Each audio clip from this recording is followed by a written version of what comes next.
Let's see. Let's get this right.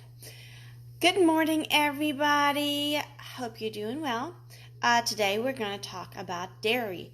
There seemed to be some confusion about, can you have any dairy? What kind of dairy can you have? Why can you have cheese but not milk? So we're going to talk about this. And if you're watching me on Instagram, I see you can see my supplies over here that I put next to me. Anyway, if this is your first time watching me, hi, I am Yvonne from my keto classroom. And I do teaching Thursday, every Thursday. We have now moved it to 9:30 because my schedule has changed. So if you're watching this on a replay because you were trying to watch me at 9 o'clock, sorry if you missed it last week. I announced it that we're moved to 9:30. I help busy moms incorporate keto into their lives and lose weight, gain confidence, and have more energy to spend the time with their family. If you have any questions, just leave them in the comments below, either live or on the replay, and I will get back to you. Or if you want to chat a little more privately, just send me a message. With that said, let's jump in. So, dairy, milk. It basically all starts with milk.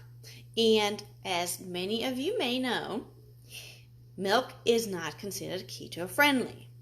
Because as you can see, let me find it right here. Can you see it? Oh, it's going to be backwards. Never mind. Milk has 12 grams of carbohydrate, and that's net carbs, and that is per 1 cup. So that is pretty high. That is why we do not consider milk to be a keto friendly food, and that's why we recommend doing unsweetened almond milk or unsweetened coconut milk, or there's even other milks out there that you could try. But you always want to read the label to make sure. So now you're going to get maybe a little more information about dairy than you've ever wanted to know. Why can you have, for example, heavy whipping cream, which has 1 grams of net carb per 1 tablespoon? I know some brands say 0, but it doesn't have 0. It's just manufacturers are allowed to round, so they are going to round to make the food seem more favorable to you. So if they can, they're going to round down. So that's why you see a lot of times that it says 0 grams. But like I said, this one actually says 1 grams of net carbs per 1 tablespoon. But now the question is, well, how come I can have the heavy whipping cream? First, you got to remember, we're talking about different units here between the milk and the heavy whipping cream. The milk was per 1 cup. Now we're talking about 1 tablespoon. And 1 tablespoon is 15 milliliters, and 1 cup is 240 milliliters. So we're looking at roughly 20 times that. But, let's talk about how or what gives all these things their carbs. It is the lactose. Lactose is basically milk sugar. So with that, if you process or if you let fresh milk sit, unprocessed milk, over an extended period of time, not quite sure how long that is, it will separate, and what rises to the top is a fatty mass that can be scooped off, and that's actually your heavy whipping cream. So basically what you have left and in the milk, the lower part is what contains more lactose than the heavy whipping cream. Heavy whipping cream actually is pretty low in lactose. And as I said earlier, the lactose is where most of the carbs come from in dairy products. That is why we can have the heavy whipping cream. Now, next, butter. Butter if you may have made butter at home. It's pretty easy. You whip your heavy whipping cream and you just keep whipping it, and it eventually turns into butter. Now, butter is even lower in net carbs.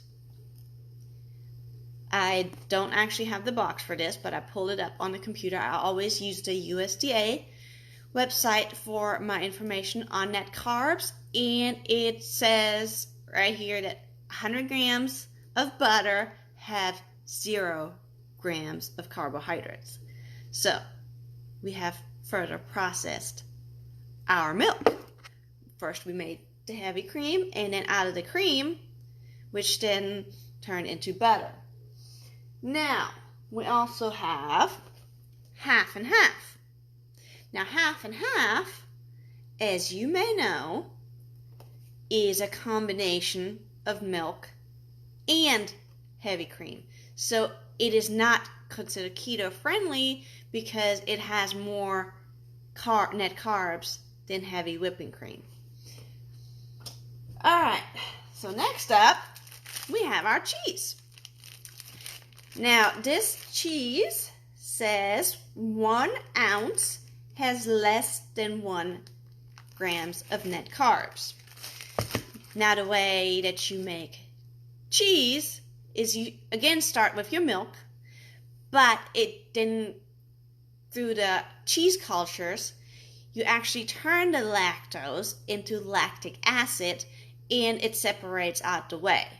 That is, again, why when you go from milk to cheese, you have less net carbs, because there are, first of all, the lactose is turned into lactic acid, and then part of the milk is actually left out in the process in terms of whey, which has a lot of that lactose that gives dairy products the carbs.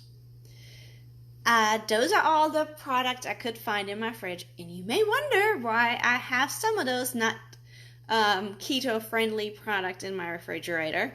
Well, we are a keto-ish family. I am 100% keto, but the rest of the family is still transitioning, because this was first my decision, but after it was a decision made on weight loss, but I have learned more and more. I now want to get the family more on keto due to the health benefits. So we are transitioning, and I've actually decided that come 2020, we will eliminate some more of these foods, and they will not be found in our house.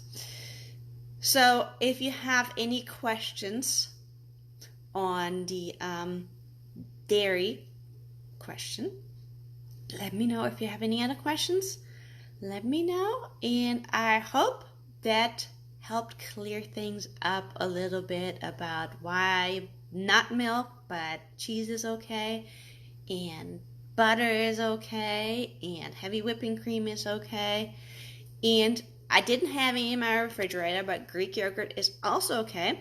That is another thing you can make at home. I have made it in my crock pot before, which you basically use milk and yogurt cultures, and then it will separate out the yogurt that you then strain and to get the whey out. And again, the whey is after that process where most of that lactose is contained, and that's the milk sugar. Anyway, let me know if you have any questions if you watched the replay, and I will see you guys next week. That is after Christmas. How exciting. Hope you guys have a lovely Christmas, and I will see you then. Bye.